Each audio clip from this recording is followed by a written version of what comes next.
Consultant Psychologist at PPS. I'm hoping that everybody can see me. I've had some technical challenges this morning. So if you are watching, if you could just send me a comment into sort of the chat below, that would be great, just so I can see that people are able to access this. So sorry I'm a little bit late this morning. For some reason I came into my browser and I thought I was going live and then it completely disappeared and my internet crashed. So hopefully people can see me now. As I've said, and as you'll see in the title for today's video, the topic for my chat today, good morning Jess, okay good, I'm glad that people can see me. The topic for the video today is navigating employee assistance programs.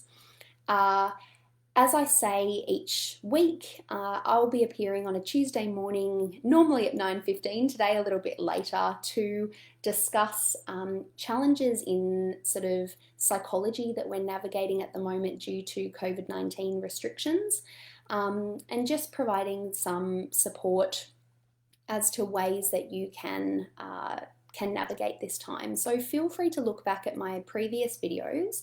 Last week, for example, I tackled mindfulness and gave some strategies in there as to how to implement that throughout your week. Like I said, today our topic is employee assistance programs, and I would love if anybody has any questions, please feel free to pop them in the comments section or to private message us as well. I'm happy to get back to you that way. So in terms of my talk for today, I'm essentially going to be covering three sort of main areas. Firstly, what exactly is an EAP? Second of all, what might be included in one? And third of all, what an EAP might look like in the current COVID-19 situation. So I'm hoping to be able to reach out today to business owners, so employers, as well as if you're an employee of an organisation and you're thinking that an employee assistance program might be really valuable within your organisation. So regardless of your position in the organisation, hopefully today's topic will be helpful to you. And good morning, Gretel, so good to see you. So let's get started for today. So what exactly is an EAP? So an employee assistance program is essentially a work-based intervention program. It's designed to enhance sort of the emotional, the mental, general well-being, could be physical well-being of employees, and potentially also immediate family members of employees as well. So depending on your type of program.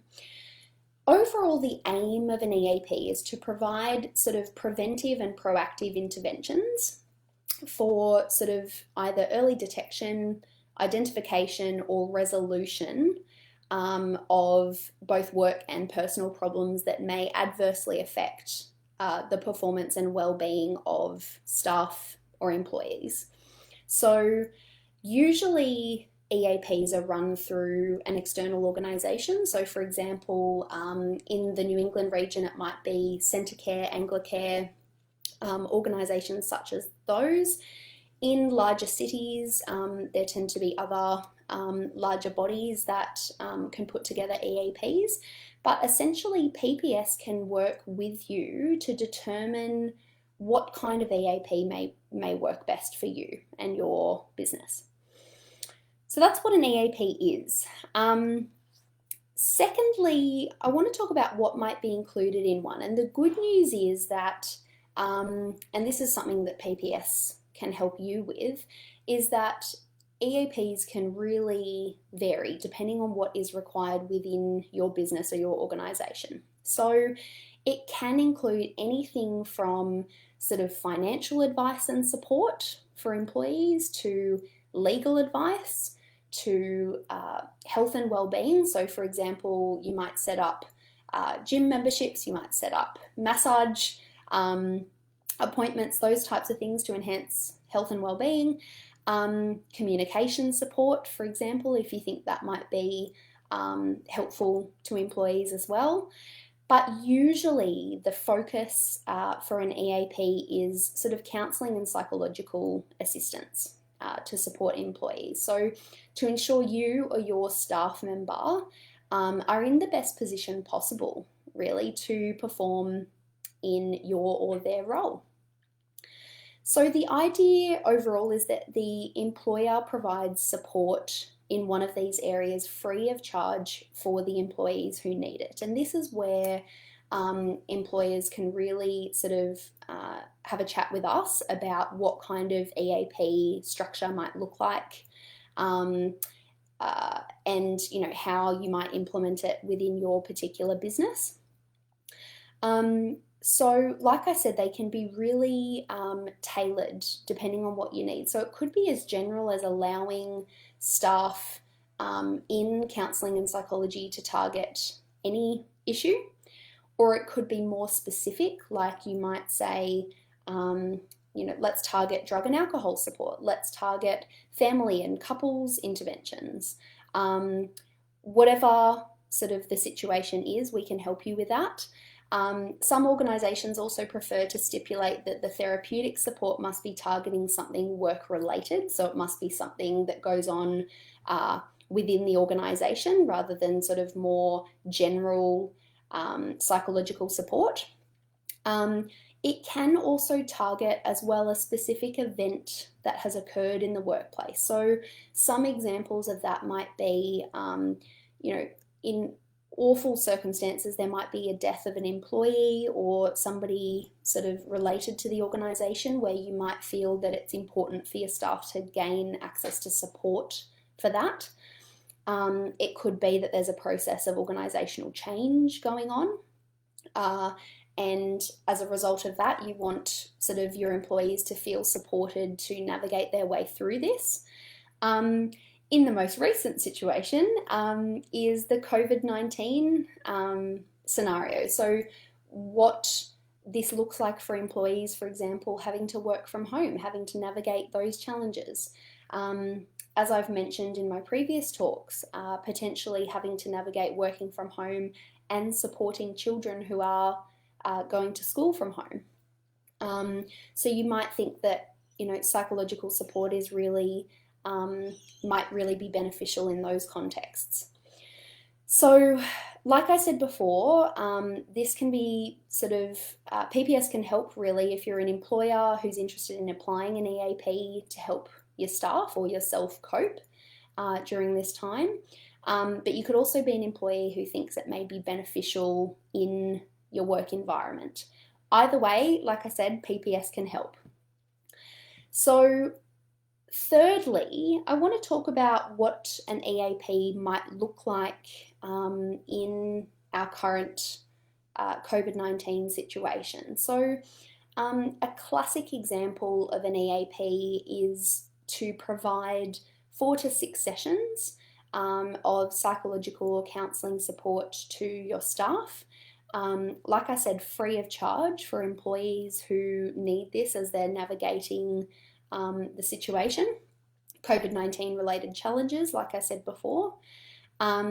So you could specify at the moment that it must be related to work. So you might say, all right, we're going to provide 4 to 6 sessions for staff who are needing support with how to navigate working from home and the challenges that come with working from home during the COVID-19 situation.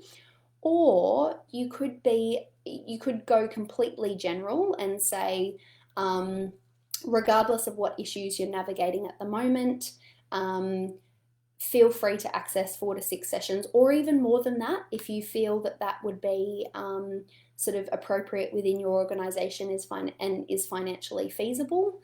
Like I said before, it could also include other provisions such as for, family therapy, couples counselling, those types of things, because as we know, when our home environment is feeling more stable and secure, we're more likely to perform at our best when we're at work. So really, if you're an employer who's thinking that your staff may be really having challenges in these areas, really consider an EAP.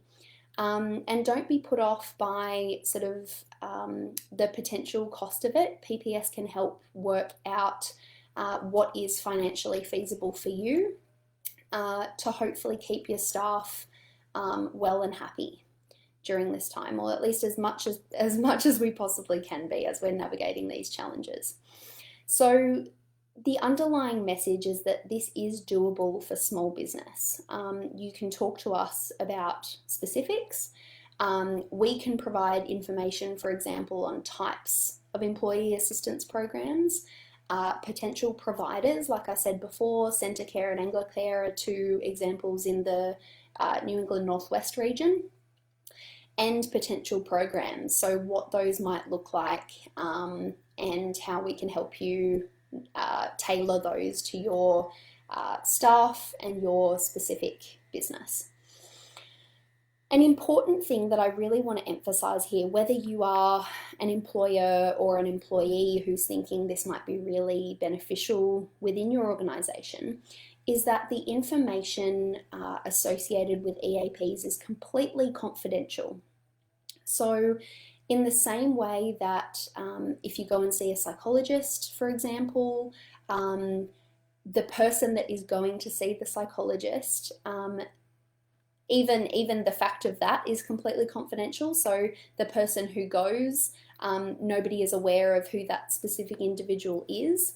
And also the content that is discussed is completely confidential. So if you're an employer, you wouldn't get any details of who specifically is going to see the psychologist or counsellor. You'll just get the information on how many sessions have been used so that you can financially support that situation.